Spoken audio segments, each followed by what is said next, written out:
بسم الله الرحمن الرحيم. هاي من المطبخ الميداني الذي بنيناه اتحاد طلاب الأحرار توزيع الطعام، وجبات إفطار صائم في قرى سهل الغاف، المقدمة من تجمع السلام. اللهم صل على الرسول.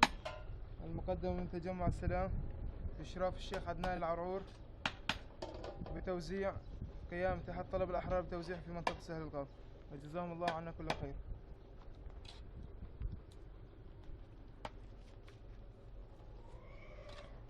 هذا هو المطبخ الميداني.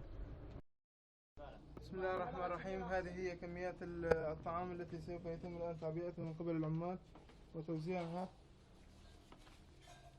على النازحين والمحتاجين.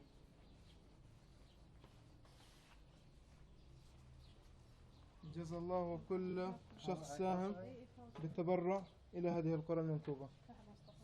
نقدم الشكر الخاص إلى تجمع السلام بإشراف الشيخ عدنان العرعور الذي قام بتقديم هذه المساعدات. جزاه الله عنا كل خير.